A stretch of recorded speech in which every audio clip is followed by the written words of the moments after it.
नमस्कार। अच्छा, कभी सोचा है कि हमारा मन भी ठीक हमारे शरीर की तरह हमसे बात करता है? जी हाँ, वो हमें संकेत देता है। तो आज हम उन्हीं 5 संकेतों को समझने की कोशिश करेंगे। वो संकेत जो हमारा मन हमें तब भेजता है जब उसे सच में मदद की जरूरत होती है। देखिए, ये एक ऐसा सवाल है जो हम सबसे कहीं ना कहीं जुड़ा हुआ है। जरा सोचिए, शरीर में दर्द होता है तो हम फौरन डॉक्टर के पास भागते हैं, है ना? लेकिन जब मन दर्द में हो, तब क्या? हम अक्सर उसे अनदेखा कर देते हैं, उसे अनसुना कर देते हैं।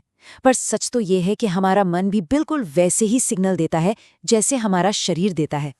तो चलिए, अब जरा गहराई से मन के इन 5 खास संकेतों को समझते हैं। और एक बात याद रखिएगा, इन संकेतों को पहचान लेना, बस पहचान लेना ही ठीक होने की तरफ पहला और सबसे जरूरी कदम है।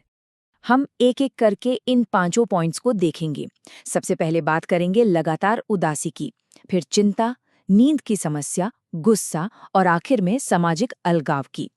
आप इसे एक तरह से अपने मन को बेहतर ढंग से समझने का एक रोड मैप समझ सकते हैं।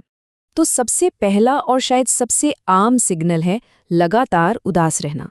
और देखिए, ये सिर्फ एक दो दिन के बुरे मूड की बात नहीं है, ये उससे कहीं ज्यादा गहरा है। इसका मतलब है कि अगर कोई कई कई दिनों तक लगातार उदास महसूस कर रहा हो, जिन कामों में पहले मजा आता था, अब उनमें कोई दिलचस्पी ही नहीं रही, तो ये एक गंभीर संकेत है।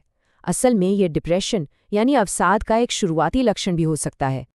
अच्छा, अब आते हैं दूसरे संकेत पर, और वो है बहुत ज्यादा चिंता करना। देखिए, थोड़ी बहुत चिंता करना तो बिल्कुल नॉर्मल है, हम सब करते हैं। लेकिन दिक्कत तब होती है जब ये चिंता हमारी रोज की जिंदगी पर हावी होने लगती है।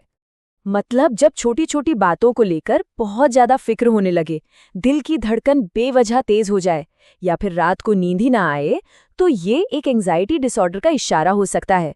और ये दिखाता है कि कैसे मन का तनाव सीधा हमारे शरीर पर असर डालता है। हमारा तीसरा संकेत जुड़ा है नींद से। आप जानते हैं, हमारी नींद हमारे मेंटल हेल्थ का एक बहुत बड़ा और बहुत ही सीधा इंडिकेटर है। नींद के पैटर्न में कोई भी बड़ा बदलाव, जैसे या तो नींद आने में बहुत मुश्किल हो रही हो, या रात में बार बार आंख खुल रही हो, या फिर इसका उल्टा, कोई जरूरत से बहुत ही ज्यादा सो रहा हो, ये सब एक तरह की चेतावनी है जिसे हमें नजरअंदाज बिल्कुल नहीं करना चाहिए। अब आते हैं चौथे संकेत पर, और वो है गुस्सा और चिड़चिड़ापन। पता है, कई बार हमारे अंदर जो तनाव चल रहा होता है ना, वो बाहर गुस्से के रूप में निकलता है। अगर ऐसा हो रहा है कि छोटी छोटी बातों पर बहुत ज्यादा गुस्सा आ रहा है, या हर बात पे चिढ़ महसूस हो रही है, तो ये भी तनाव या डिप्रेशन का एक लक्षण हो सकता है। ये मन का एक तरीका है ये बताने का कि भाई मैं बहुत प्रेशर में हूं।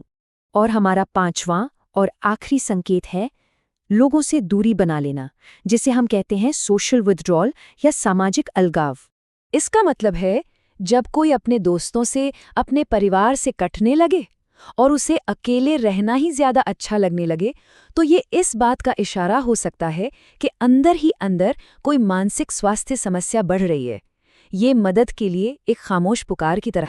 तो ये थे वो 5 संकेत। लेकिन इन्हें समझने के बाद अब एक सबसे जरूरी बात पर आते हैं, क्योंकि ये सिर्फ लक्षणों को पहचानने के बारे में नहीं है, ये हमारे नजरिए को, हमारी सोच को बदलने के बारे में भी है। इस बात को हमें अच्छी तरह समझना होगा। मेंटल इलनेस यानी मानसिक बीमारी कोई कमजोरी नहीं है, बिल्कुल नहीं। ये एक मेडिकल कंडीशन है, ठीक वैसे ही जैसे किसी को डायबिटीज या हाई ब्लड प्रेशर होता है। और सबसे अच्छी बात जानते हैं क्या है? इसका इलाज पूरी तरह से मुमकिन है, उम्मीद हमेशा होती है और मदद भी मौजूद है। तो फिर सवाल ये उठता है कि अब आगे क्या किया जाए? इसका जवाब है जागरूकता और सही जानकारी। यही 2 चीजें हैं जो हमें बेहतर स्वास्थ्य की तरफ ले जा सकती हैं। सही जानकारी को आपस में शेयर करना, उसे फैलाना बहुत ज़रूरी है। जब हम डिप्रेशन, एंजाइटी, स्ट्रेस जैसी चीज़ों के बारे में बात करते हैं, उनके साइंटिफिक फैक्ट्स को शेयर करते हैं, तो हम समाज में इससे जुड़े डर और कलंक को कम करने में मदद करते हैं। तो आखिर में एक सवाल हम सबके लिए है। हम अपने शरीर की तो सुनते हैं, उसकी हर छोटी बड़ी तकलीफ पर ध्यान देते हैं, पर क्या हम सच में अपने मन की भी सुन रहे हैं? इस पर ज़रा सोचिएगा ज़रूर।